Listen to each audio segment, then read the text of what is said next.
yung official trailer. Grabe, captured yung kwela ng pelikula. Okay, before I call in Chad Rosedet for our first question, hindi kami nabanggit lang si Direct Victor kanina na naalala ko, daring daw kasi to, so hindi siya sure kung kaya mo talagang gawin. How daring ba yung gagawin mo dito?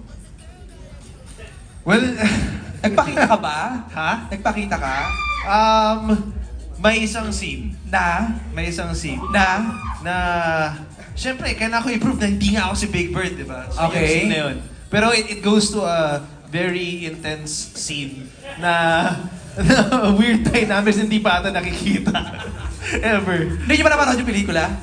Napanood namin. This was shot in Pattaya, right? Yes. Masaya doon. Bangkok. In Bangkok also. Pattaya and Bangkok. How many percent of the film was shot in Thailand? Mga percent. 80%. Okay, wow. 83%. 83. Kinakalit ko sa utak ko. 83% naman pala. Okay. Yeah, okay. No, let's ask first itong from Chad Rosete of Manila Feed. Chad, basahin ko na yung question mo. Is Chad here? Okay, wala. For Enrique, Pepe, Nico, and Red, okay, for the cast, if you were to choose, kayo ba ay Big Bird or not Big Bird? Pass! Wala naman sa choice yun eh. Ready. If I were to choose, Ikaw ba ay Big Bird or not Big Bird? parang ang laking responsibility ng Big Bird eh. Doon yung natutunan ko sa shoot na. Basta walang explanation, pili lang. Pili lang ba o kayo? Not. Not Big Bird. Nico. Nico Ducks nga eh. Oh! Ano sabi ng survey? Big Bird. Okay. Pepe? Proudly not Big Bird. Smile ka pa, Ken, ikaw? Both. Hindi naman lagi, di ba? Minsan, pag malamig, di ba? Alam mo, we're gonna be in big trouble sa Seasonal president. na, seasonal. Ken, Hindi. you have no idea kung ano pwede nilang itanong, ha? Pretty good, With pretty your good. movie title pala, I don't know. Where will this go? Baka mag-viral ka bigla tonight. Okay. Ken, ang next question ni Chad is, after ilang years na magkasama kayo ni Liza for projects, paano ka nag-adjust sa mga pagbabago sa career mo now that you're doing a solo project like this? Adjust? Was there an adjustment? Siguro, okay, maganda kasi, I have a trivia here. Yeah. That for the last Valentine offerings noon ng Star Cinema and Black Sheep, you've done My X and Y's and Yes. Alone Together. Correct. So it's with someone. Yes. So now you're doing a Valentine movie alone. Yes. Kaya siguro hence Well, I'm the not question. alone. I have my bird cat with me. Yes. Pero, well, Iba din sumagot, magaling. siguro not only, doing this alone without Liza. I think also me being out for almost like 4 years was itself also an adjustment for me to go back and, get back on track. Pero medyo nasanay din ako. I mean, not super, but before I was paired up with Liza and our love team, lagi naman ako pinapair with everybody else, and I really did it Yeah, you've done solo. 7 Sundays. Yeah, a lot of movies on my own. So, of course, it felt weird, different, but it wasn't so alien to me. This was really refreshing. Super. Kasi parang talagang walang ka-love team, ikaw lang talaga, and you're with a bunch of crazy people. Yeah, we just have fun, di ba? Yeah. So walang masyadong iyakan, puro tawanan lang. Ganon yung vibe niya. Yeah. Pero why daw Thailand? Direct. Lilith. Kasi doon nangyari yung napagkamalang porn actor yung kasama ko. And at the same time, nung panahon ng mga... Kasi yung porn ngayon libre na eh. Nung panahon ng 90s, sikat yung Thailand as a pleasure place. Saka tumira ako doon, so alam ko yung era of Bangkok during that time. May first-hand experience ka naman pala, Lilith, doon. Mahirap kasi Sa local. maging Dax pag 90s. Okay, thank you, Chad, for your question. Next is from Nikki from Arambulo Live. For Enrique, was deciding to make your big comeback and work on the film something you had in mind for a long time? Or was there a pivotal moment that you experienced that led you to become ready to return to acting? Well, ever since before, I've always wanted to do films that I like watching.